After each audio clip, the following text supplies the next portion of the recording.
Iniciamos el curso de salud ocupacional. Este curso está organizado por Dicitur, empresa dedicada, en este caso, a la formación profesional en diferentes áreas como son administración, marketing, logística, seguridad industrial, derecho, entre otros. En el temario de este curso tenemos 6 puntos. El primero es qué es salud. Segundo punto, qué es salud ocupacional. Como tercer punto tenemos normativa legal, riesgos y peligros laborales, daños a la salud. Y como último punto tenemos vigilancia de la salud. En el siguiente slide, por favor, podemos ver en este caso al ponente de este curso, es el doctor Pedro Reina Bautista, que es médico ocupacional y auditor médico. Es socio adherente de la Asociación Latinoamericana de Seguridad y Salud en el Trabajo. Asimismo, cuenta con experiencia laboral de 8 años en salud ocupacional, encargado de la vigilancia médica en empresas como Hipermercados Totus, Nestlé, Británico, Adidas y Corporación. Asimismo, es egresado de la maestría en salud ocupacional por la Universidad Autónoma Gabriel René Moreno Bolívar. Le doy la bienvenida, doctor Pedro, y le brindo el pase para que pueda continuar. Muchas gracias. Perfecto, muchas gracias, Danilo. Buenas noches a todos. Bueno, vamos a empezar revisando el tema, iniciando con la definición de salud. Bien, ¿qué cosa es la salud? La salud no es solamente estar libre de dolores, sino que la salud es un estado de bienestar. Bien, ¿qué clase de bienestar? Bienestar físico, bienestar mental y bienestar social. Bien, recordemos que somos seres sociales, sociables, y que también las interrelaciones con otras personas son importantes para que nuestra salud se mantenga estable. Como les decía, no es solo la ausencia de enfermedades o de malestares. Ahora, ¿qué cosa es la salud ocupacional? Muy bien, la salud ocupacional se considera como una actividad multidisciplinaria, y ya vamos a ir viendo por qué, que está orientada a la promoción y protección de la salud de los trabajadores, así como también a la prevención y control de enfermedades, muchas veces relacionadas al trabajo, y de accidentes. También se encarga la salud ocupacional de la evaluación de los factores de riesgo y de condiciones peligrosas para que éstas puedan ser eliminadas y en beneficio de los colaboradores. Muy bien, la salud ocupacional, por supuesto, tiene objetivos bastante claros, por cierto, que es importante conocer. El primero, la promoción de la salud en todas las profesiones. Bien. Luego tenemos la prevención de todo daño a la salud por las condiciones de trabajo, la protección contra riesgos que resulten de la presencia de agentes perjudiciales a la salud, y ya veremos también qué agentes, y finalmente el objetivo de adaptación del trabajo a las capacidades de los trabajadores, de acuerdo, por supuesto, al estado de salud física y mental que puedan tener. Bien. Anteriormente se consideraba que el trabajo debía, en realidad al revés, ¿no? Que el trabajador debía adaptarse al trabajo. Fueran X, cualquiera fueran las actividades laborales o las condiciones de trabajo o las características. Bien, con el tiempo se empezó a estudiar que realmente lo ideal era adaptar el trabajo a la persona y a sus capacidades. Bien, ahora la normativa legal vigente en salud ocupacional es bastante amplia. La ley madre de la salud ocupacional es la ley 29783, ley de seguridad y salud en el trabajo, y por supuesto con sus modificatorias, con sus decretos supremos, en este caso el número 005-2012, la modificatoria, la ley 30-22-2, pero una de las principales y que aún nos rige es la resolución ministerial número 312 del año 2011, emitida por el Ministerio de Salud. Ahora, ¿qué nos dice la ley 29783? Bien, ahí hay algo importante que es en realidad de competencia para todos los que estamos dentro de salud ocupacional, y son los principios de esta ley. Aquí les voy a hacer mención de los principios y una breve descripción también para que conozcan un poco más sobre ellos. Bien, inicialmente tenemos el principio de prevención. ¿Qué nos dice el principio de prevención? Que debemos orientar nuestras actividades y nuestros esfuerzos dentro de las empresas para prevenir, formar una cultura preventiva en cada uno de los colaboradores en pro de su salud y su seguridad. Luego tenemos el principio de responsabilidad. ¿A qué se refiere esto? A que la empresa o el empleador va a asumir la responsabilidad por la seguridad y la salud de los trabajadores y del personal tercero que se encuentre dentro de las instalaciones. Por supuesto, todo, como pueden ver, está dentro de un marco legal, ¿no? El principio de cooperación que nos habla sobre la comunicación que debe haber entre la empresa, trabajadores o líderes sindicales para que se coopere y se haga cumplir la normativa de seguridad y salud dentro del trabajo. Tenemos luego el principio de información y capacitación, que básicamente se orienta a que la empresa sea responsable también de capacitar a su propio personal en cuanto a temas de salud y de seguridad. Por supuesto que estos temas tendrán relación directa con las actividades de cada persona, ¿no? Luego, el principio de gestión integral, que básicamente habla sobre, bueno, en realidad habla sobre muchas cosas, pero básicamente hay que empezar por ahí con la conformación de los comités, en este caso del comité de seguridad, siempre que la empresa cuente con más de 20 trabajadores. Otro de los principios de la Ley de Seguridad y Salud en el Trabajo es el principio de atención integral a la salud. Bien, aquí, por supuesto, la función se extiende no solamente ya a la empresa, sino también a las entidades como el Ministerio de Salud o de Salud, para que la atención del personal trabajador pues sea completa.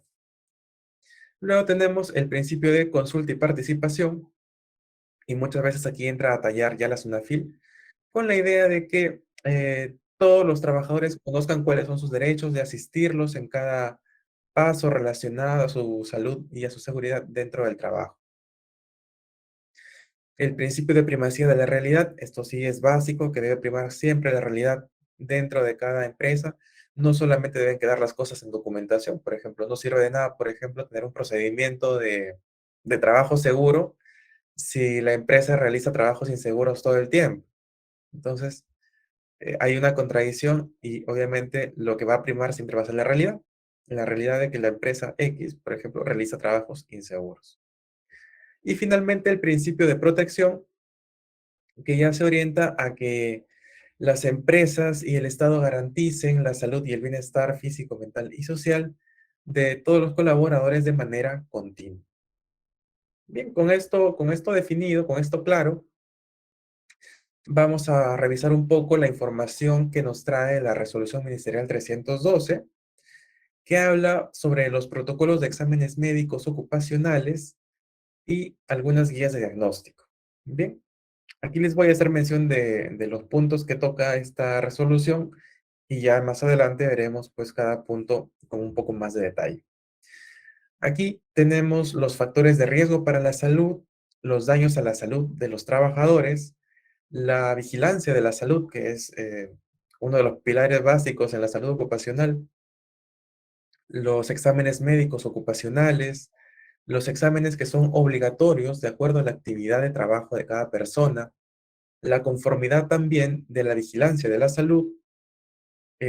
Veremos también información sobre los servicios encargados de la vigilancia de la salud y la supervisión de la vigilancia de la salud también.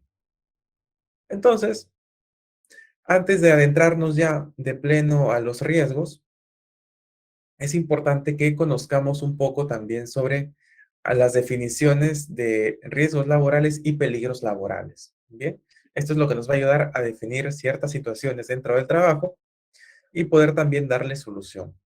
Un riesgo laboral, ¿qué cosa es? Es una probabilidad de que un trabajador sufra un daño derivado del trabajo. ¿Qué cosa es un peligro laboral? Es una condición con potencial de poder causar daño a la persona o el deterioro de su salud. Bien, ahora, unas definiciones adicionales. Factores de riesgo, ¿Qué son los factores de riesgo? Los factores de riesgo son elementos que, bueno, están necesariamente dentro de un ambiente laboral, recordemos que estamos hablando del trabajo, y que pueden generar un daño a la salud del trabajador. La salud ya vimos que es pues una condición de bienestar físico, psicológico, social, y no solo la ausencia de enfermedad. Y la definición de daños derivados del trabajo bueno, en realidad son todas las enfermedades, patologías o lesiones que sean derivadas del trabajo. Ahora bien, en cuanto a la prevención de riesgos laborales, les comento sí que son un conjunto de acciones que la organización o la empresa va a realizar para evitar o disminuir, porque muchas veces no se pueden evitar los riesgos, simplemente se les puede disminuir, y se disminuye la probabilidad de que cualquier trabajador sufra alguna enfermedad o lesión producto de sus propias actividades. Un componente importante, por supuesto, es la identificación de los riesgos presentes y basándose en ellos se aplican medidas preventivas necesarias. La evaluación de los riesgos laborales muchas veces se hace como una actividad compartida con las áreas de seguridad en el trabajo. Bien, algunas empresas, dependiendo de su organigrama, tendrán al área de seguridad en el trabajo separada del área de salud ocupacional, como hay otras que tendrán estas dos áreas juntas, seguridad y salud en el trabajo, y algunas incluirán muchas veces al medio ambiente, bien, seguridad, salud y medio ambiente. Entonces, en conjunto, estas áreas son las que se encargan de hacer las evaluaciones de riesgos con la finalidad de identificarlos y poder, pues, digamos, buscar la solución o reducir estos riesgos si es que no es posible eliminarlos. Muy bien, riesgos laborales en el trabajo vamos a tener de varios tipos en realidad. Tenemos riesgos físicos, riesgos de tipo químico, tenemos riesgos incluso biológicos, ergonómicos, riesgos psicosociales, riesgos mecánicos, riesgos ambientales. Bien. Y por supuesto, no significa que todos estos riesgos vayan a estar presentes en todos, absolutamente todos los puestos de trabajo. Bien. Por ejemplo, tenemos inicialmente los riesgos físicos, ¿bien? Y los riesgos físicos son todos los que están relacionados a las condiciones ambientales del lugar de trabajo. ¿A qué me refiero con ello? Ahí tenemos, por ejemplo, las características de los ambientes de trabajo. ¿Qué características encontramos ahí? El ruido, la temperatura, las vibraciones, la radiación, que puede ser radiación ionizante o no ionizante. Y con esto me refiero a una que sea emitida por máquinas o de repente la misma radiación solar, la humedad del ambiente de trabajo y la iluminación. Bien, ¿qué pasa si no atacamos a estos riesgos? Imagínense que nos toca trabajar o a sus trabajadores les toca laborar en un ambiente que sobrepasa los 85 decibeles y los pobres están ahí expuestos las 8 horas del día o de su jornada laboral durante 5 o 6 días por semana, X, no sé, un año se me ocurre, y no utilizan ningún tipo de protección. ¿Qué es lo que puede ocurrir? Lo primero que va a suceder es que la audición la van a empezar a perder poco a poco. Y eso, por supuesto, es una enfermedad ocupacional. ¿Qué pasa con la temperatura? Los trabajos a temperaturas extremas también representan un riesgo, definitivamente. Hay gente que debe trabajar muchas veces bajo el sol, por ejemplo, la gente que trabaja en agricultura, como hay gente que trabaja a temperaturas extremas en frío. Por ponerles el ejemplo, la gente que trabaja en los almacenes de productos congelados. Muchas veces las temperaturas llegan pues a -15, -20 grados. Y si estas personas no toman las precauciones, bueno, las personas directamente no, sino el empleador, ¿no? Si el empleador no toma las precauciones, definitivamente expuestos al sol o expuestos a temperaturas muy bajas, definitivamente va a haber consecuencias negativas en la salud del trabajador. Bien, y lo mismo pasa con la iluminación, por ejemplo. ¿Qué pasa si trabajamos en un ambiente poco iluminado? Nos va a ir terrible, vamos a esforzar los ojos, que nos van a irritar, nos vamos a cansar más rápido, vamos a estar incluso irritables y las consecuencias van a ser bárbaras y bastante variadas. Entonces, Aquí, ¿qué es lo que se hace normalmente cuando los riesgos en general empiezan los monitoreos que nos van a ayudar a tomar las medidas de acción para ir reduciendo o eliminando los riesgos en la medida de lo que sea posible? Bien.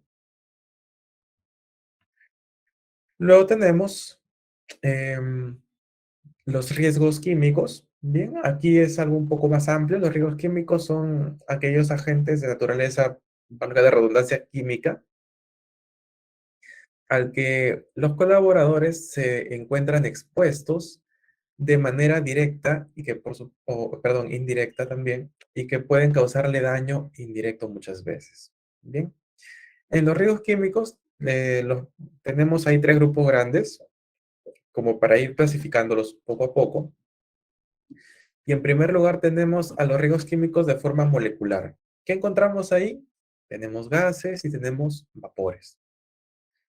En cuanto a riesgos químicos en forma de aerosol, ahí tenemos a cualquier producto que genere material particulado que sea menor a 1 milímetro. Bien. Y luego tenemos los agregados moleculares en los que encontramos al polvo, al humo, la bruma, la niebla, etc. Bien, ¿qué clase de ejemplos podríamos poner aquí? Por ejemplo, tomando el ejemplo de los trabajos en frío. Muchas veces las actividades en frío, en congeladoras, en los almacenes, utilizan amoníaco bueno, dentro de su sistema de congelación.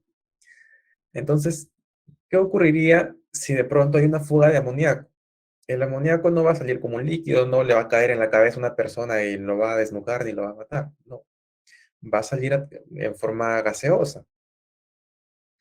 Y lo que va a ocurrir es que las personas que no estén preparadas o con un equipo de protección adecuado para hacerle frente, definitivamente van a sufrir algún tipo de daño, iniciando por las vías respiratorias. Habrá gente que se ahogue, que se asfixie, irritación de vías respiratorias, habrá gente que se desmaye, intoxicados, entre otros. Bien. Luego, ejemplos de polvo, en realidad hay polvos varios, por ejemplo, en agricultura, la gente que separa los tubérculos o que está en contacto directo con polvo, pues definitivamente va a sufrir algún daño, no necesariamente grave, sin embargo, hay situaciones que por exposición prolongada podrían desencadenarse. Bien, lo mismo pasa con los humos, con las brumas, con las nieblas. Y en cuanto a los aerosoles, bueno, ya ni mencionarles, ¿no?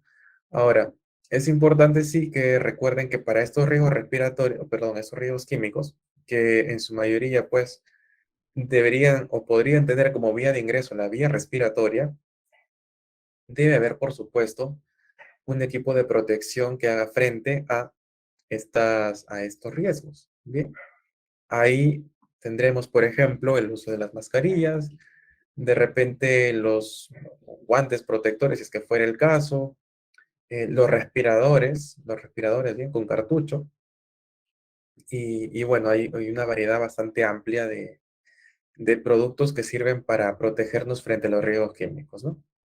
Y un ejemplo que muchas veces le hago a las personas, a los trabajadores nuevos, cuando ingresan a las empresas y les comienzo a conversar sobre los riesgos químicos. Los productos químicos en realidad afectan a nuestra salud siempre que no tengamos una protección adecuada, ¿no? Entonces, por poner un ejemplo muchísimo más cercano, en casa, por ejemplo, ¿quién no ha utilizado lejía para desinfectar o para limpiar su casa, su cocina, su baño, etcétera?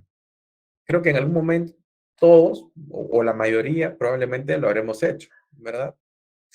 Pero ¿cuántos de ustedes han utilizado, por ejemplo, la lejía con guantes o con protección respiratoria o con lentes de protección? Probablemente ninguno o la minoría lo será, ¿no? Entonces muchas veces me dicen, no, nunca he usado, siempre limpio así y ya está. ¿Qué pasa? Les digo yo, ¿qué han sentido cuando han utilizado la lejía para limpiar? Sin sus guantes, sin nada. Bueno, fastidia la nariz, fastidian los ojos, arde un poco, a veces arden las manos. Yo digo, claro. ¿Qué ocurre entonces con este producto químico, no? Nosotros lo utilizamos para desinfectar, pero nos arden los ojos, nos arden las vías respiratorias. ¿Por qué? Porque la afección no es directa, es de manera indirecta.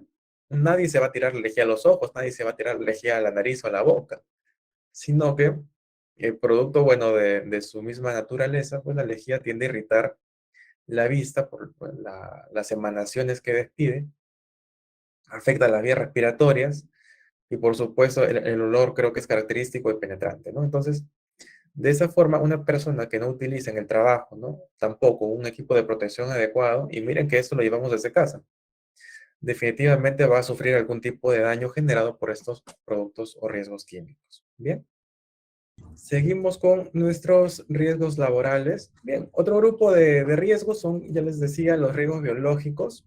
Y ahí tenemos a todos aquellos que están relacionados a los microorganismos que pueden generar daños a los trabajadores.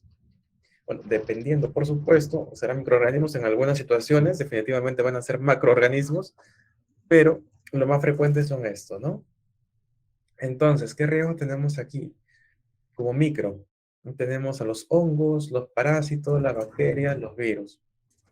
De más está decirles que, como ejemplo de virus, creo que el coronavirus, el de la COVID-19, ya lo tenemos todo, creo, dentro de la cabeza, presente todos los días, desde que inició la pandemia, pero muchas veces hay gente que se olvida de las bacterias, ¿no? Y este tema preventivo del lavado de manos, por ejemplo, que es básico para eliminar o para evitar los contagios de la COVID-19, se aplica también pues para prevenir todas las enfermedades generadas por el resto de microorganismos.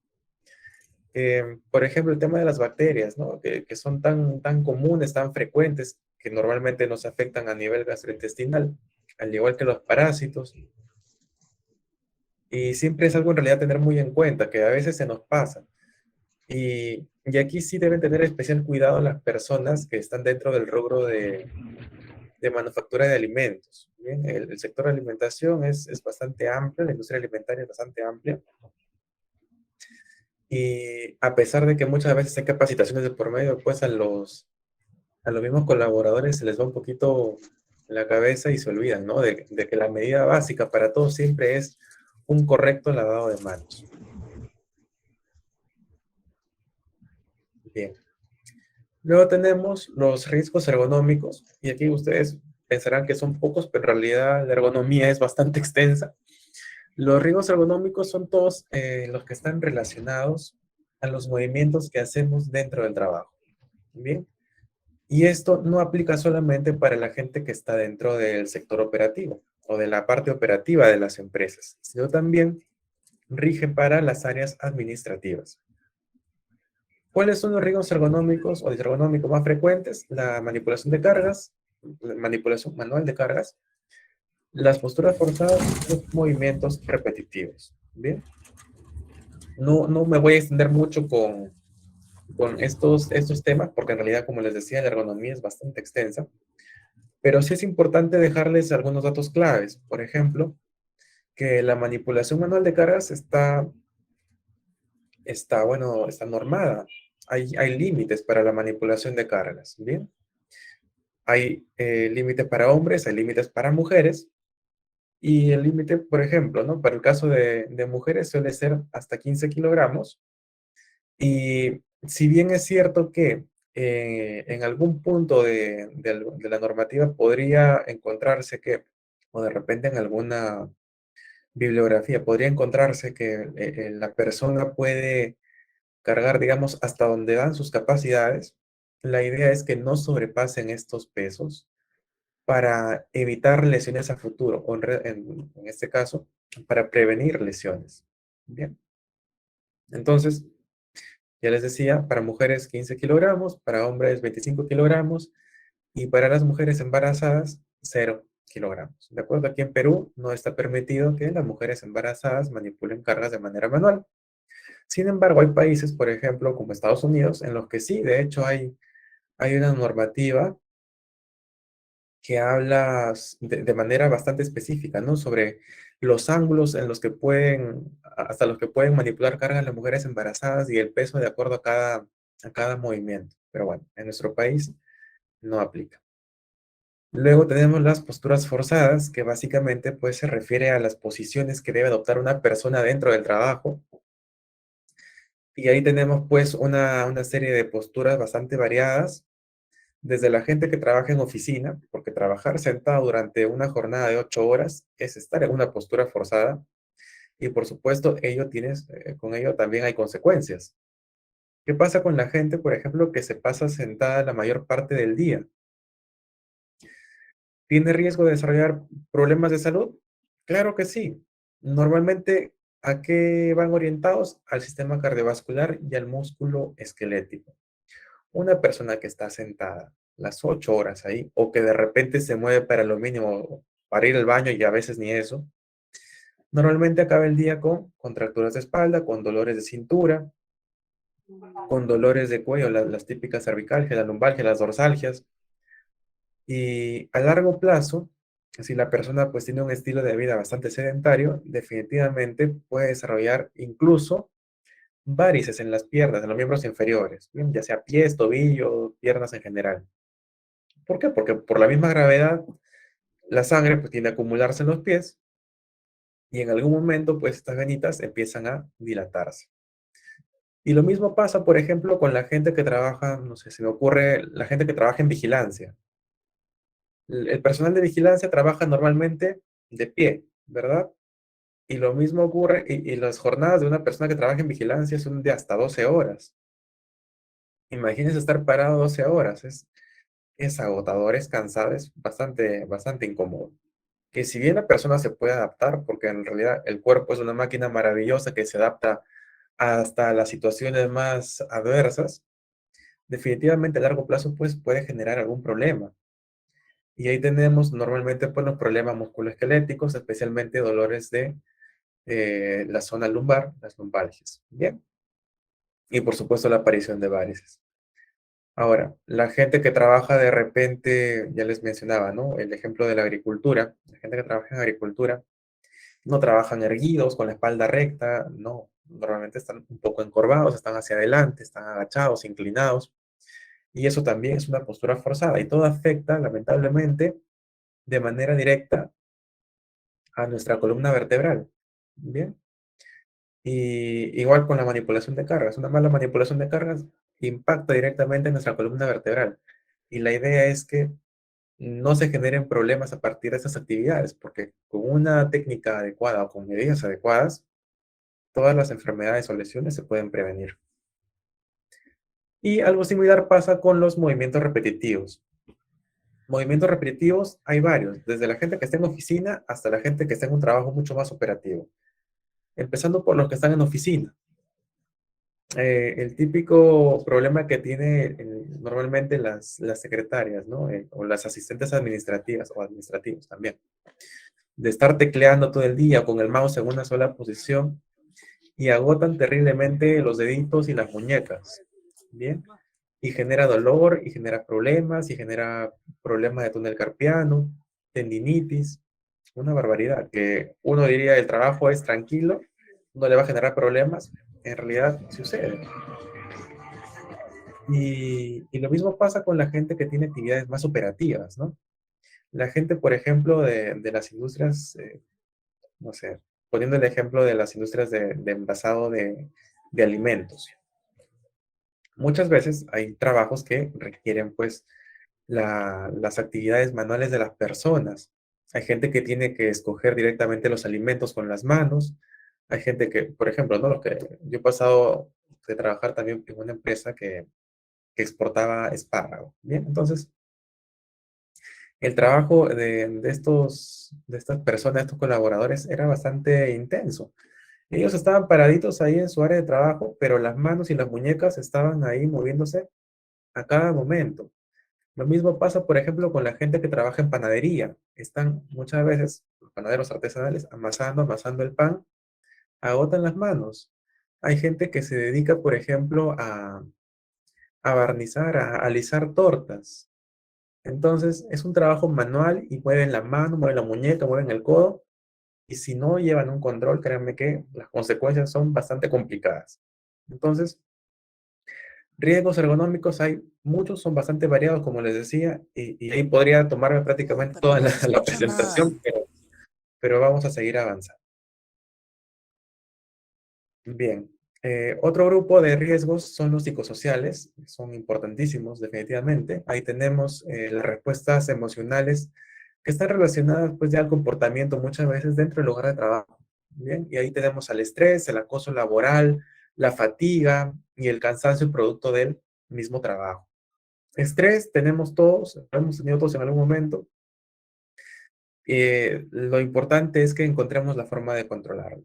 El acoso laboral sí ya es un tema aparte en realidad, pero es importante, ¿no? El acoso laboral no es solamente hacerle bullying o mobbing, como se llama dentro de las empresas, a una persona, sino que el acoso laboral también va muchas veces ligado también a temas ya de acoso de un hombre a una mujer que de repente la pretende por X motivos y la señorita no quiere y él insiste, insiste, insiste, ¿no? Y puede pasar también en hombre con hombre, de mujer a hombre también, ¿no? O sea, puede ser un escenario muy variado, pero el acoso laboral tiene varias caras y es importante identificarlas, eso sí, y que se comunique para que, por supuesto, se le dé solución con la premura que requiere. Luego tenemos riesgos mecánicos. Ahí tendremos, por ejemplo, los relacionados a las lesiones que pueden ser generadas por acción mecánica, por supuesto, de elementos como máquinas, herramientas o piezas o materiales por ahí, ya sean sólidos o fluidos. Ejemplos de riesgo mecánico, las quemaduras, los aplastamientos, los objetos que salen proyectados, objetos desprendidos de repente del techo o los golpes generados por algún objeto. Muy bien. En nuestro siguiente grupo de riesgos laborales, aquí tenemos a los riesgos ambientales. Bien, tenemos los naturales y los antropogénicos. Los antropogénicos son los generados por el hombre, los naturales, naturales definitivamente. Bien, entonces, ejemplos de riesgos ambientales naturales. Tenemos los terremotos, la lluvia, los tsunamis, las inundaciones. ¿Qué hacemos frente a estos riesgos? Obviamente, pues, planes de contingencia. Bien, pero eso ya será para otra capacitación, ya les dejo el punto ahí.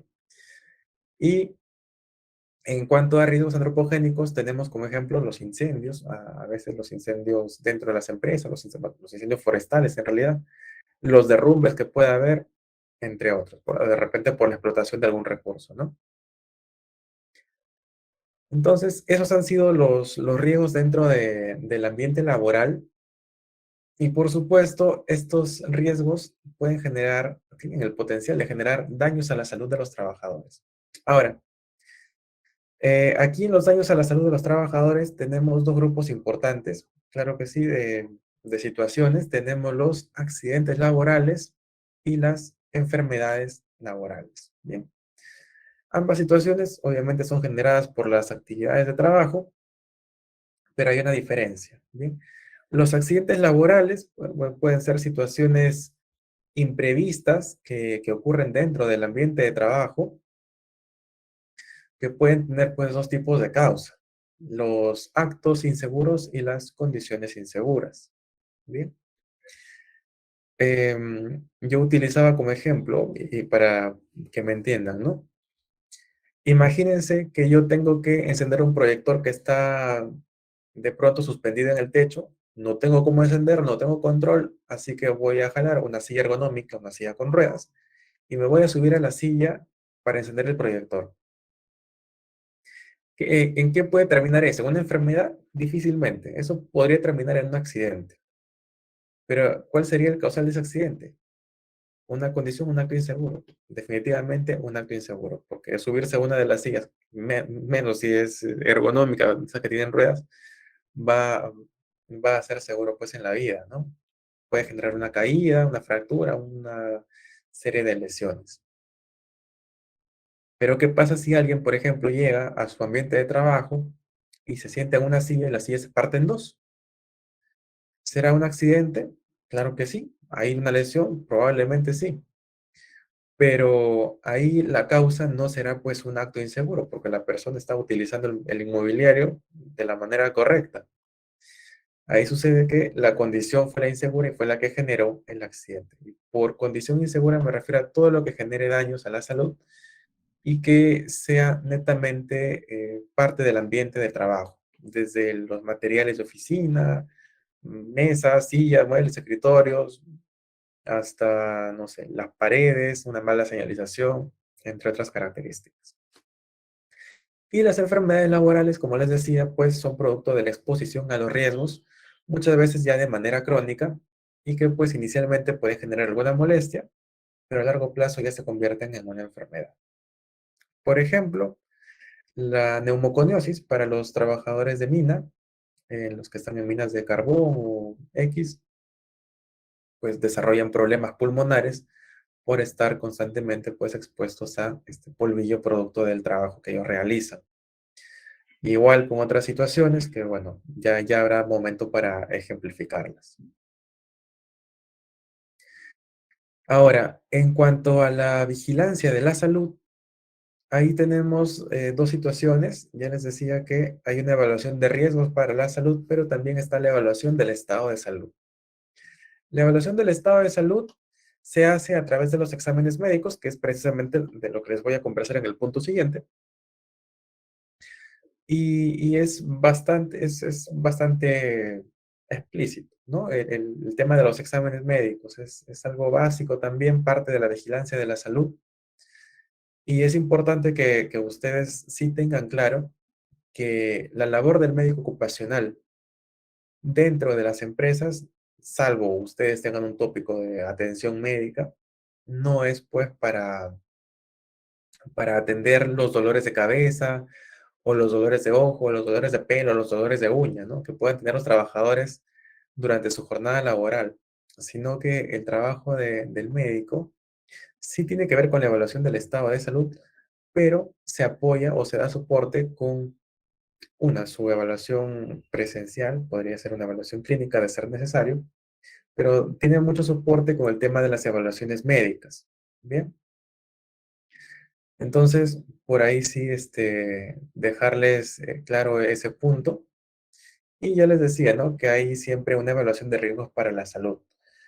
Que les mencionaba al comienzo que la evaluación de riesgos se hace muchas veces con el apoyo o el soporte del área de seguridad, pero definitivamente, pues, los enfoques pueden ser diferentes y de todas maneras el personal va a tener que hacer, ¿no? El personal médico, el personal de seguridad, que normalmente es ingeniería, tendrán que hacer su propia evaluación de riesgos y por supuesto ver cuáles son las medidas de control, hacer toda la evaluación de la gravedad de los riesgos. Habrá situaciones en las que los riesgos a la salud sean bajos, habrá situaciones en las que sean medianos o las situaciones en las que sean altos. Bien, por ponerles un ejemplo, eh, en las empresas que tienen de repente, normalmente las industrias, ¿no? Que tienen un médico, un personal de salud ahí de manera perenne. Uno de los riesgos puede ser el contagio de COVID-19 o cuando estábamos en plena pandemia, ¿no? El riesgo sería bajo, mediano, alto, definitivamente alto. ¿Habrá equipos de protección? Sí, pero el riesgo sigue estando presente. Bien, entonces son situaciones que se van evaluando y por supuesto esto hay que hacerlo no una vez y nos olvidamos, no, esto tiene que ser de manera periódica, que muchas veces es anual. Y bien, aquí tenemos la información sobre los exámenes médicos ocupacionales. Bien, los exámenes médicos ocupacionales en realidad tienen tres tipos. Tenemos los preocupacionales o los que se realizan antes de que la persona inicie labores. Tenemos los exámenes médicos ocupacionales periódicos. Bien, y tenemos los exámenes médicos ocupacionales de retiro. Ahora, aquí hay algo importante a recalcar. Los exámenes preocupacionales, de acuerdo a las últimas modificaciones de la normativa, ya no son obligatorios, salvo la empresa sea o realice actividades de riesgo. Esa lista de actividades de riesgo está en un documento, en un decreto, el 098. Bueno, ya la van a poder revisar luego con tranquilidad, pero ahí están estipuladas todas las actividades que se consideran de riesgo y que deben pasar de manera obligatoria el examen preocupacional. Ahora, como recomendación, a, a título propio, como recomendación personal, como médico, si ustedes trabajan en alguna empresa o están a cargo del área de salud y seguridad, y a pesar de que la empresa suya no realice o ejecute una actividad de riesgo, sí es importante realmente que los colaboradores o los trabajadores o postulantes en realidad ingresen a trabajar siempre con un examen preocupacional, porque eso les puede servir de sustento para casos incluso legales que puedan presentarse posteriormente. ¿Qué pasa con la normativa? ¿Qué nos dice la normativa?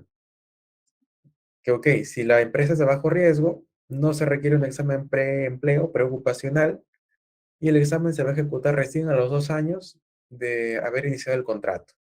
Bien, entonces, ¿qué pasa si ustedes tienen a la persona ahí? Ok, está trabajando sus 2 años y a los 2 años le realizan su examen periódico y de pronto le sale un tema de salud que ustedes no se esperaban y claro, entran ahí en la disyuntiva de, ¿fue generado por el trabajo o ya vino así?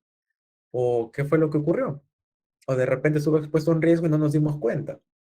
Bien, entonces son situaciones que muchas veces vamos a poder sustentar siempre con un examen preocupacional.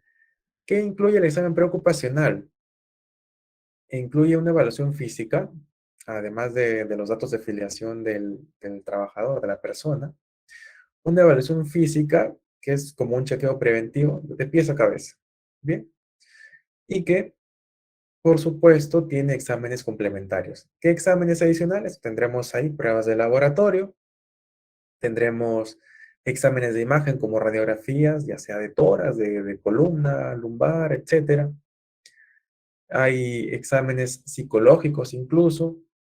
Hay test para descartar problemas que puedan presentarse en personas que trabajan, por ejemplo, a cierto nivel de altura, a altura estructural o de repente en espacios confinados.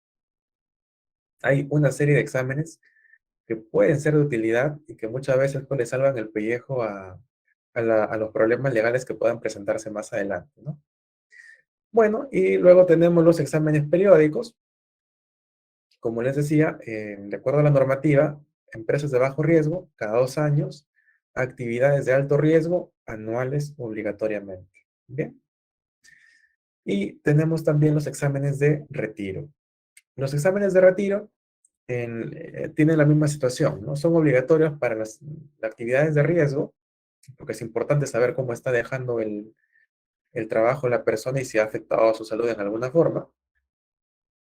O de repente, pues puede ser facultativo. La persona, si es si es una actividad de bajo riesgo, tendrá la potestad de decidir si desea o no realizarse el examen médico de retiro. Bien.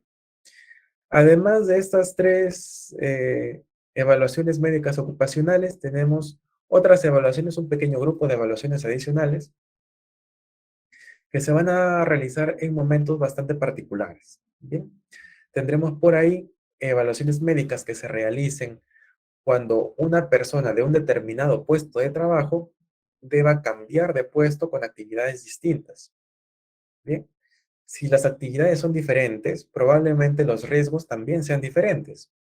Entonces deberá complementar su evaluación médica con los exámenes auxiliares que ayuden a determinar su estado de salud obviamente pues serán de acuerdo a los riesgos nuevos de su nuevo puesto de trabajo. Y tendremos por ahí exámenes de repente, em, bueno, tenemos lo que les mencionaba, ¿no? Por cambio de puesto de trabajo o por reincorporación laboral. ¿Qué pasa ahí con las reincorporaciones laborales? Que a veces la persona no va a poder realizar sus actividades con normalidad, ya sea que haya tenido un problema de salud generado por el trabajo o no, pero a veces pues no van a poder hacer sus actividades completas, así que siempre se puede hacer una evaluación por ahí complementaria. Bien,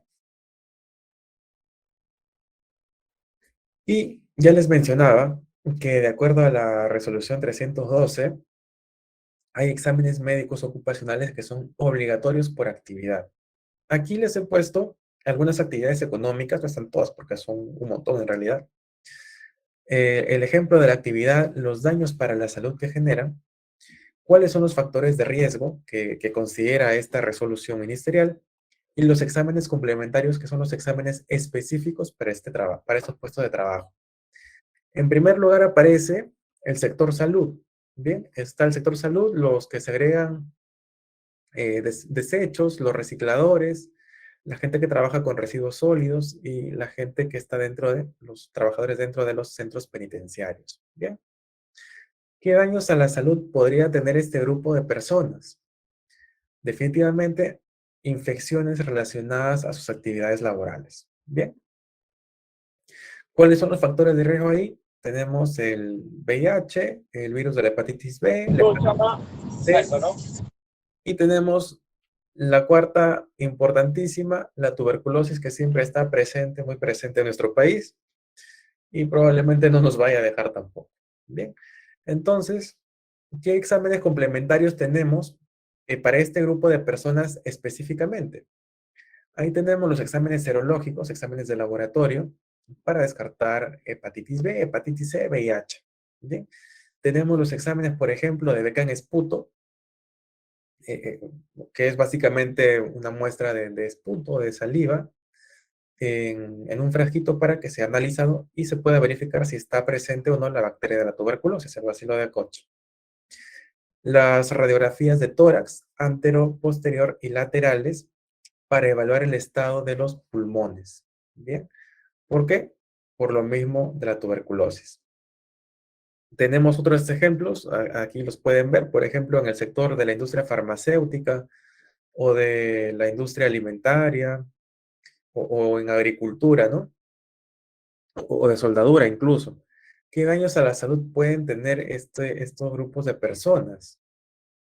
El desarrollo de asma ocupacional. Y el asma ocupacional no lo van a desarrollar de un mes a otro, es un proceso que puede demorar años incluso. Bien, pero sí, las personas pueden llegar a desarrollar un problema de asma por los factores a los que están expuestos dentro de sus actividades laborales.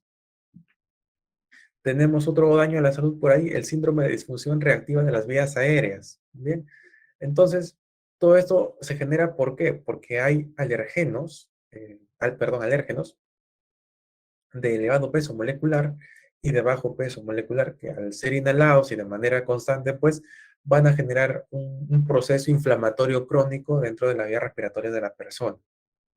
Entonces, es importante definitivamente conocer cómo está entrando una persona a trabajar para descartar que realmente pues sea un problema de salud posteriormente relacionado al trabajo.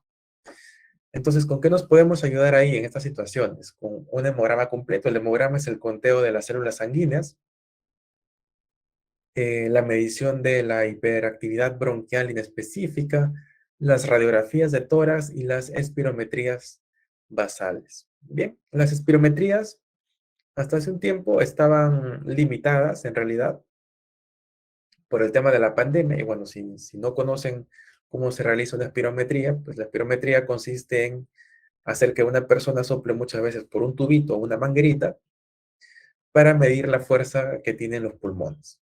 Bien. Y ahí podremos ver si tienen algún problema obstructivo, restrictivo u otro.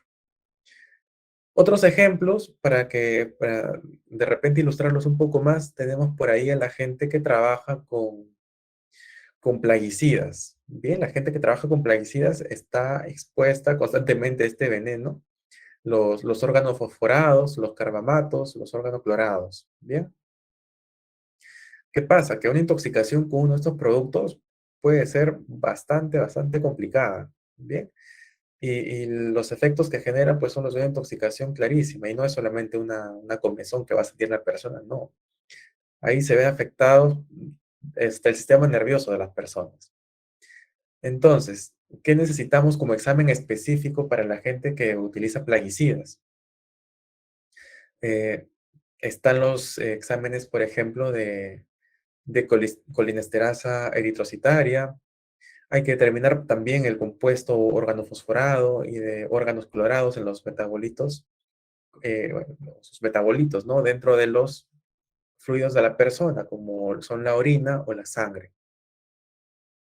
Otros ejemplos, y les mencionaba, ¿no? En cuanto a los riesgos físicos, teníamos el ruido por ahí. Los trabajos que exponen a ruido por encima de los 80 decibeles durante las 8 horas diarias y 40 horas semanales tienen el riesgo potencial de generar hipoacusia o sordera en las personas siempre que éstas no utilicen protección auditiva. Bien, entonces tenemos ahí ruido de más de 80 decibeles, 85 decibeles, daño para la salud, hipoacusia, sordera. Bien, el factor de riesgo necesariamente es el ruido. ¿Y qué examen específico cubre esta necesidad de evaluar la audición? Las otoscopias, bien, que es la inspección visual del canal auditivo, las acumetrías y las audiometrías. Bien, probablemente en algún momento si alguien ha trabajado con exposición a ruido, habrá recordado que parte del examen médico es entrar en una cabina y muchas veces les dan un botón o les dicen y les ponen unos audífonos. Levante la mano, se escucha un ruido, o presione el botón, se escucha un ruido.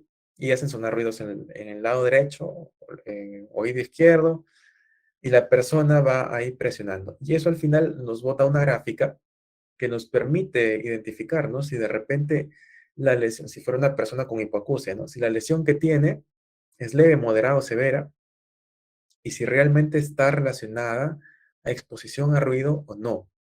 ¿Por qué? Porque la hipoacusia muchas veces tiene una característica que es bilateral.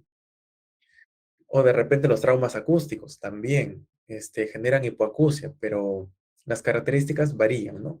Como también hay personas que pierden la audición por varios motivos, desde una intoxicación farmacológica hasta, no sé, un daño directo en el canal auditivo, y tiene otras características.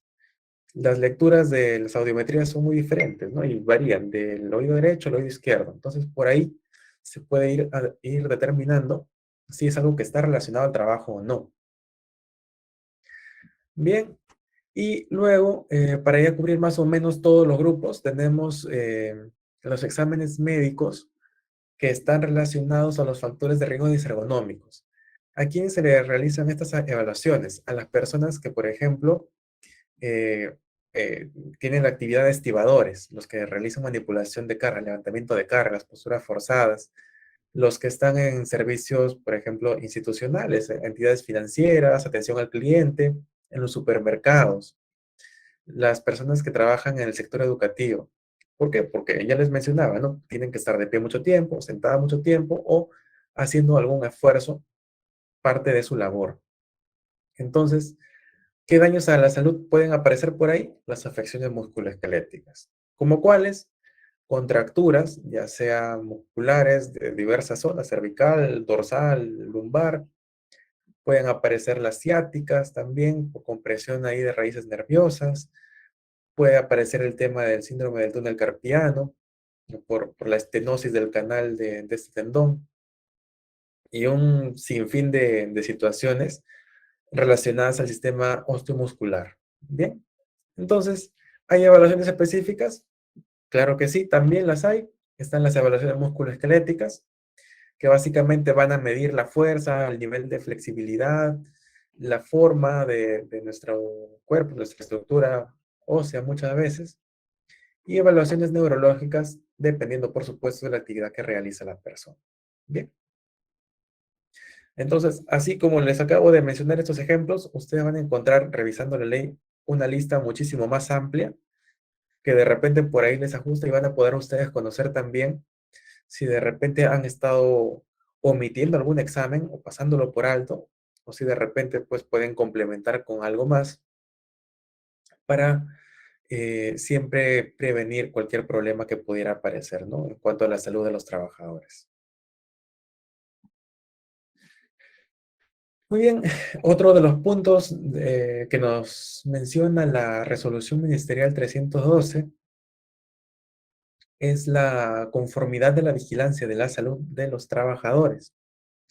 ¿Y a qué se refiere esto? A las características que debe tener el servicio de la vigilancia de la salud o muchas veces el mismo médico ocupacional.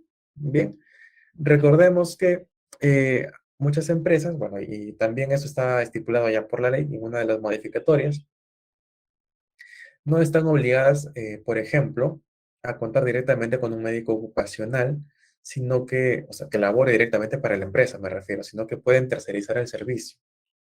Bien, y eso sucede en muchos sitios, ¿ah? Muchas veces está tercerizada incluso el área de seguridad. Y es siempre una service, es un tema de outsourcing, el que se encarga de la seguridad, de la salud dentro de las empresas.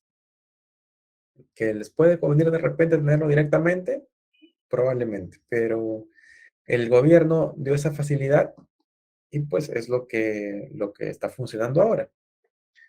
Entonces, frente a ello, por supuesto, de contar con un médico ocupacional, necesariamente hay ciertas características por la normativa legal vigente con las cuales debe contar este médico ocupacional. Bien, por ejemplo, haber llevado una maestría y tener una experiencia mínima de un año, o por ejemplo, haber llevado los diplomados de seguridad y salud en el trabajo, salud ocupacional, y una experiencia mínima de 3 años. Bien, ¿qué es lo que sucede a veces en estas situaciones?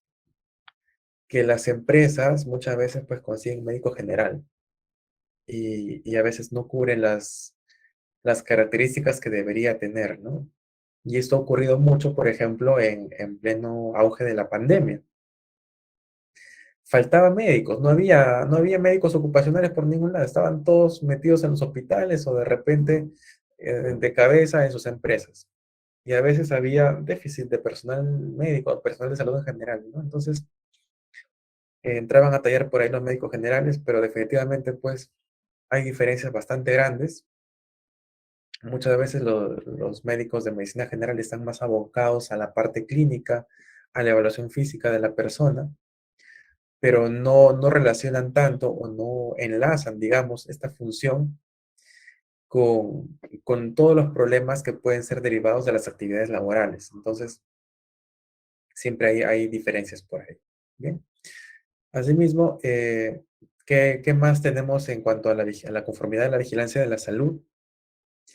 Las evaluaciones médicas, ¿sí? Como les decía, que deben estar de acuerdo a la normativa legal vigente, deben desarrollarse tal cual. ¿Por qué? Porque siempre hay un ente regulador, recuerden eso, y que muchas veces les va a servir para las auditorías. Entonces, es importante que tengan toda esta información siempre en orden. Ahora, otro punto para darle conformidad a la vigilancia de la salud es siempre que se respete la dignidad, intimidad y confidencialidad de la información. Dignidad e intimidad de la persona, definitivamente, porque por muy trabajador que sea, muy colaborador dentro de la empresa, no deja de ser una persona y merece, por supuesto, un trato con dignidad. Y si va a pasar una evaluación médica, se debe respetar la intimidad de la persona y no estar exponiéndola, pues, innecesariamente a ojos ajenos. Y la confidencialidad de la información es básica. Bien, eh, la evaluación médica es un acto médico, es un acto legal, de hecho, y pues se debe respetar la confidencialidad. Que habrá situaciones en las que, y ocurre muchas veces, ¿ah? En muchas empresas, que el jefe directo, el supervisor de trabajador X dice, "Oh, bueno, ¿qué tiene? Yo quiero estar ahí presente, quiero ver cuando lo evalúas, quiero escuchar qué cosa dice, para ver si es cierto o no". Pero ahí sí, pues hay una situación comprometida, ¿no? Debemos respetar la intimidad de la persona que vamos a evaluar y la confidencialidad de la información que nos va a brindar. Obviamente, el área médica ya emitirá posteriormente pues un informe de acuerdo a lo que se requiera, pero siempre respetando la confidencialidad, ¿no? No exponiendo los problemas de salud o los datos sensibles que pueda manifestar un paciente al momento de ser evaluado. Otro punto de la conformidad de la vigilancia de la salud es la adaptación del puesto de trabajo. Bien, recordemos que en salud ocupacional ya se ha visto, ¿no? Que lo ideal es que se adapte el puesto de trabajo a la persona y no al revés, no adaptar a la persona al puesto de trabajo, porque la persona no es una máquina, no es un robot. Entonces, debemos de buscar la adaptación siempre del área de trabajo de la persona o en su caso, puede brindarle todas las facilidades para que el trabajo que desarrolle no le genere ningún problema a la salud. Aquí también hay un punto que habla sobre la prioridad de la salud de los niños y es porque, bueno, la normativa nos menciona que se considera como población laborable incluso a los jóvenes de 14 años, ¿no? Entonces, a partir de los 14 años. En realidad, muy rara vez ocurre eso. Yo hasta ahora no he visto que haya una empresa que contrate a menores de edad, pero está de hecho en la resolución. Los invito a revisar este punto, es bastante interesante y bueno, está presente, ¿no? No con esto les digo que contraten a menores de edad, definitivamente. Y la custodia de la documentación, bien, que muchas veces está a cargo del médico ocupacional si la empresa cuenta con uno. Y bueno, pues los tiempos de custodia de la documentación pueden variar, ¿no? Pueden ser de 10 años, 20 años incluso, ya sea de manera física o por medios virtuales. Actualmente se ha facilitado mucho el tema del trabajo digital, así que es momento realmente pues, de aprovecharlo. Y tenemos también los servicios encargados de la vigilancia de la salud de los trabajadores. ¿Bien? Los servicios de vigilancia de la salud van a ser todas estas clínicas que, que dan soporte al médico ocupacional y que están relacionados o acreditados directamente por Digesa. Bien. Y ahí tenemos, bueno, pues, que los establecimientos a los cuales vayamos a mandar a nuestro trabajador a ser evaluado cumpla con las disposiciones del Ministerio de Salud. Definitivamente.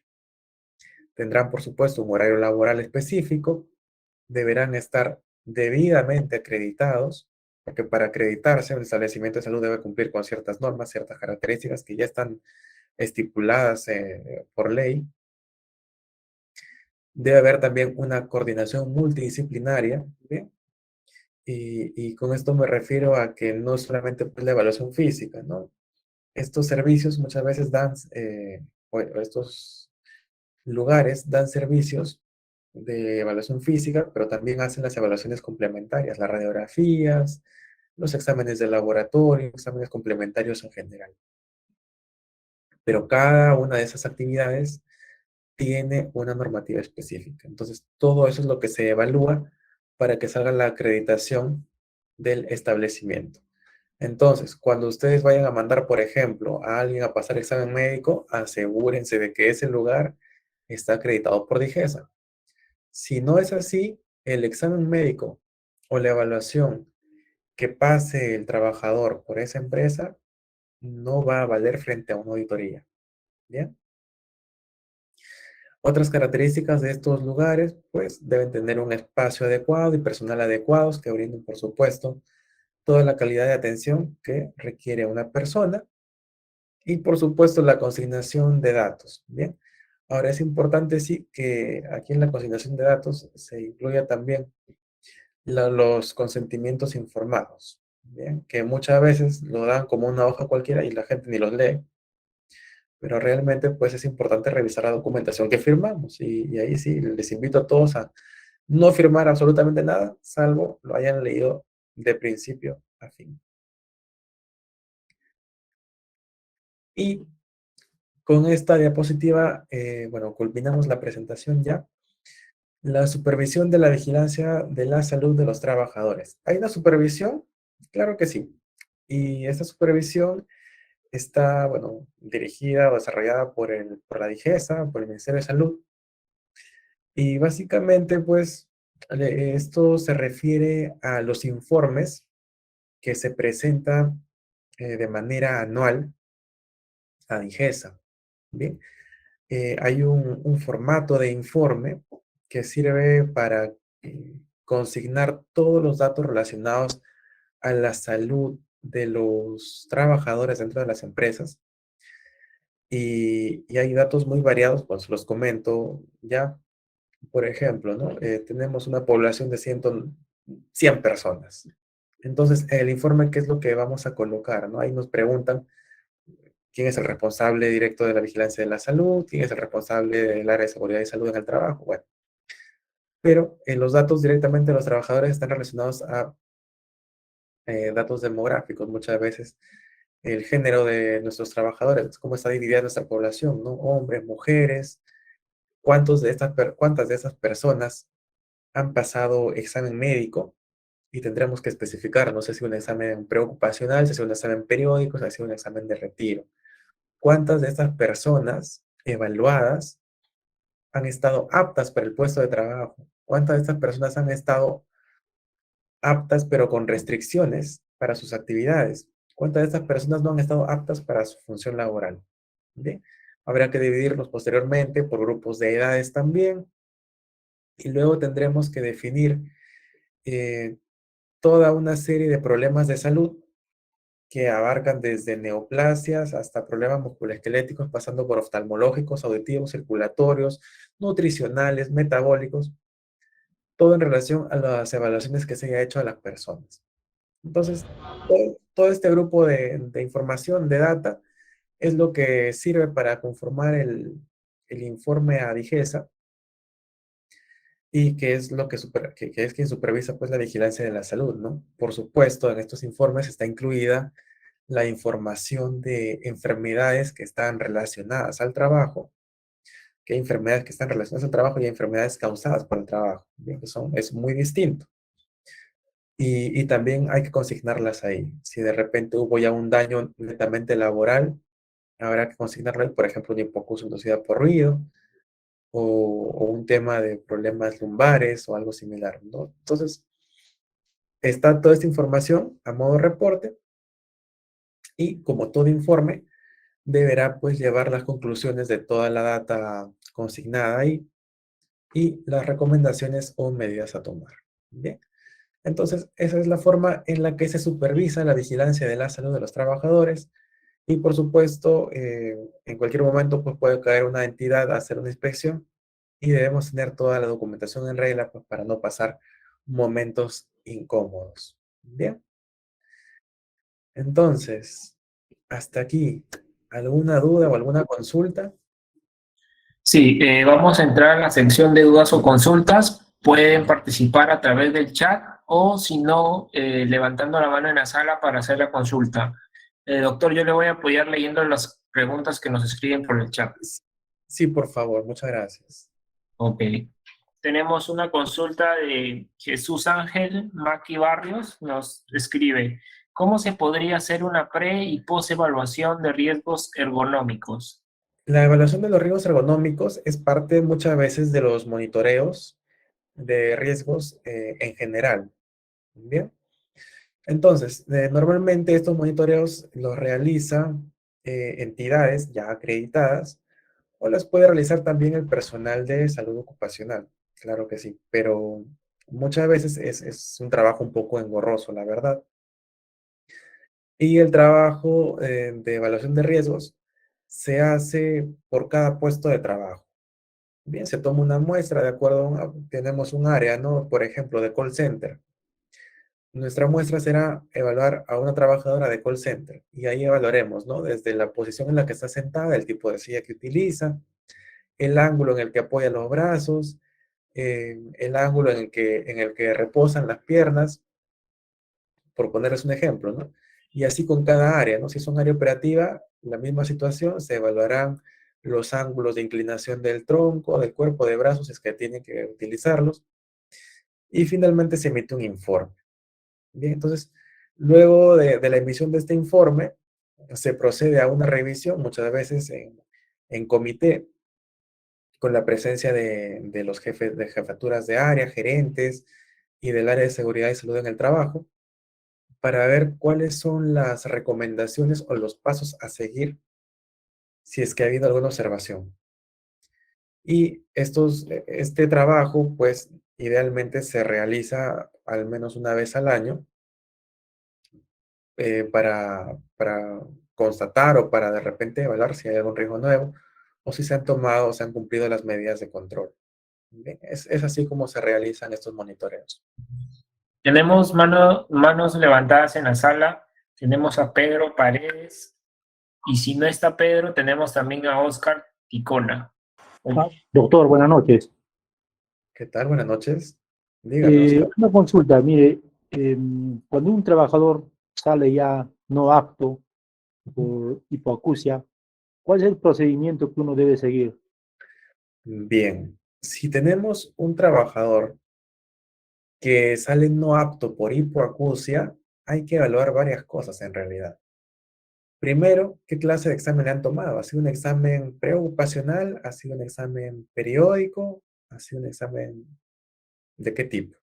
Bien, si es preocupacional y lamentablemente no hay un trabajo que se adapte a las características del trabajador, pues simplemente no podrá realizar las labores, ¿no? Ya se encargarán de comunicarle que no está apto para el trabajo, para el puesto de trabajo.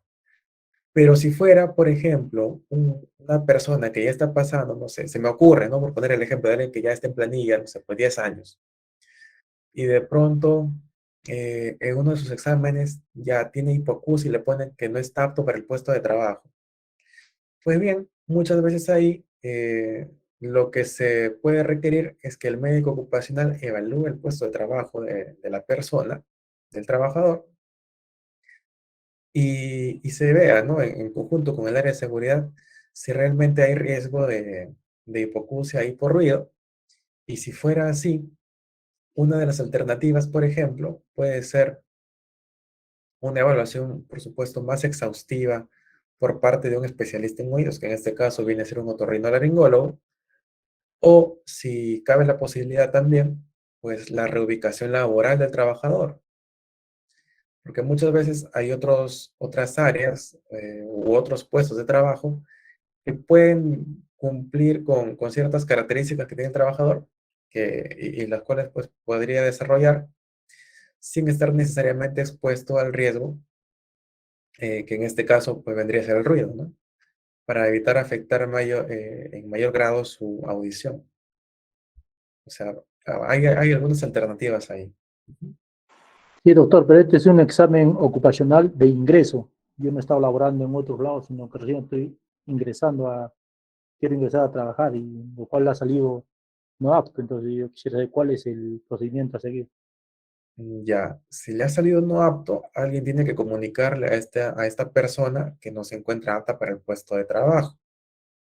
Como le decía, ¿no? Si es un examen de ingreso y la persona aún no ha empezado a trabajar, pues depende ya del empleador del empleador, ¿no? Y la coordinación que tenga con su área médica para ver qué es lo que van a hacer en ese caso. Si hubiera otro puesto de trabajo que la persona pueda cubrir, donde no haya ruido, tranquilamente podría ingresar.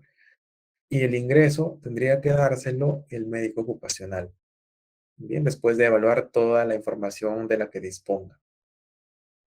En el peor de los casos, lamentablemente, pues alguien tendrá que comunicar al trabajador que no hay un puesto que pueda cubrir y de repente simplemente hasta ahí llega la situación, ¿no? Ya no habría más que hacer.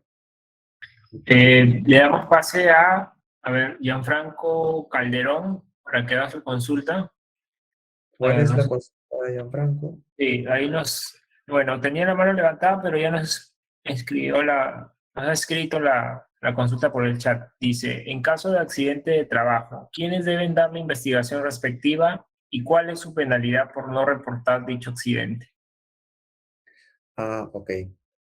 Cuando hay un accidente de trabajo, lo ideal debe ser reportarlo en el momento. Bien, no esperen a que pase un día, 2 días, 3 días, una semana, o como ha pasado con algunas personas que yo he visto, que ha pasado un mes y dicen, me accidenté en el trabajo. Olvídense, no. La sanción la pone la misma empresa. Bien, ellos ponen la sanción definitivamente, pero sí es importante el reporte inmediato para que se realice la investigación. ¿Qué pasa? Que la investigación no interviene solamente el área de seguridad. En la investigación muchas veces intervienen las jefaturas, intervienen las áreas de procesos, intervienen las áreas de calidad, interviene el área de salud, o sea, son investigaciones bastante exhaustivas. Y, y el no reporte de un accidente laboral sí puede constituir en una falta, muchas veces grave. ¿Por qué? Porque si no se reporta un accidente, probablemente haya una situación insegura. Podría serlo, como puede ser también un acto inseguro. Pero hasta que no se determine, puede ocurrir también que eso genere un accidente adicional y nadie sepa nada. Entonces, muchas veces este punto está estipulado, especificado en los reglamentos internos de seguridad y salud en el trabajo que cada empresa debe tener. Y bueno, como les digo, ¿no? Ahí está ya muchas veces también la sanción que corresponde a este hecho en particular. ¿Bien? Ok, muchas gracias. Ok, entonces leemos una consulta por el chat de Roger González Tello. Nos escribe, buenas noches. Mi consulta es, ¿todas las empresas de seguridad están obligadas a pasar examen médico a sus trabajadores? Las empresas de seguridad. El trabajo de seguridad, habría que revisar nuestra normativa una vez más para hacer un recordar a ver si tenemos el dato de que las personas de seguridad están dentro de los trabajos de riesgo. Bien, pero en realidad va a depender mucho de la función del personal de seguridad. Yo he visto personal de seguridad que tiene un trabajo bastante tranquilo porque solamente está en una oficina detrás de un monitor. Entonces, va a depender mucho de la función que vaya a realizar este personal de seguridad. Ahora, como yo les mencionaba hace un momento, en cuanto a los exámenes preocupacionales, mi recomendación particular es que todos pasen de preferencia un examen médico de ingreso. ¿Por qué? Porque eso les va a dar la primera imagen de cómo está ingresando una persona a laborar. Bien, si está ingresando con buena salud, si está ingresando con algún antecedente patológico, si de repente ya estuvo expuesto en otro trabajo a un riesgo que pudo haberle generado un daño, toda esa información la vamos a tener siempre en el examen médico. Y es muchas veces lo que nos va a servir de sustento para determinar si efectivamente esta persona puede laborar en tal puesto de trabajo o no, o si llegara a haber un tema legal posteriormente por algún problema de salud. Muchas veces estos exámenes médicos de ingresos son los que, como les decía, literalmente no salvan el pellejo a los empleadores para, para discernir, ¿no? Si fue un problema generado en el trabajo, fue un problema externo. Pero bueno, esa es mi apreciación, ¿no? Ok, muchas gracias. Una última consulta. Jorge Díaz tiene la mano levantada. Si puedes encender tu micrófono. Disculpe, buenas noches. Si un trabajador ingresa a laborar sin un examen ocupacional, pero el trabajador ya ha ingresado delicado de salud, ¿él puede presentar algún reclamo, alguna queja cuando lo despiden? Bueno, no necesariamente, ¿ah? No necesariamente va a ocurrir eso. Depende de cómo haya estado la situación de salud de la persona, definitivamente, pero si alguien está ingresando con un problema de salud muy evidente, yo creo que ahí sí requeriría, por ejemplo, del personal de salud de su empresa, ¿no? Para determinar o para que converse con esta persona y por lo menos determine si hay algún factor que pueda afectar su salud y su desempeño también dentro de su área de trabajo. Ahora, em, claro, si es una actividad de bajo riesgo, el examen periódico pues, va a ser a los 2 años de haber ingresado. Entonces, recién a los 2 años podrán tener ustedes una imagen de la salud del trabajador en ese momento. ¿Qué pasó antes? No habrá forma de saber. Pero claro, no necesariamente al momento de retirarse la persona, ¿no? del trabajo va a poder reclamar algo, porque hay también una normativa en la que están especificadas todas las enfermedades ocupacionales, todas las que se consideran enfermedades ocupacionales y las que no. Entonces, dependiendo de la situación de salud de la persona, también se puede determinar si es algo relacionado al trabajo o no, y si tiene derecho a reclamar algo por ahí o no, ¿no? Pero claro, en estas, porque se hacen investigaciones en realidad, en este tipo de investigaciones ya entra a tallar muchas veces el área de salud, el área legal, el área de seguridad. Y es un trabajo que se hace de manera conjunta, ¿no? Pero no necesariamente va a presentar la persona, pues, no, una denuncia, una demanda, un reclamo, si realmente, pues, no tiene base. Bien, Ok. muy bien. Sí, muchas gracias por responder las consultas de los participantes, doctor. Podemos pasar al siguiente slide, por favor. Ya llegando a la parte final de este curso, agradecer a todos los participantes que se han conectado el día de hoy, ¿no? Y también agradecer al doctor por todo el contenido que nos ha podido brindar el día de hoy. No sé si quiera cerrar con algunas palabras. Bueno, igual gracias Danilo, gracias a Isitur por esta oportunidad una vez más de poder brindarle a la gente esta información que es tan importante y recordarles, ¿no? Que básicamente lo primero, lo primordial en lo que deberíamos centrarnos siempre es en la prevención. Bien, prevenir enfermedades, prevenir accidentes, para que el trabajo en cada uno de nuestros espacios se desarrolle pues con la mayor tranquilidad posible. Y ya está. Gracias. Ok, listo, muchas gracias y bueno, desearles un buen fin de mes a todos y ya nos estamos viendo en la próxima clase. Un abrazo.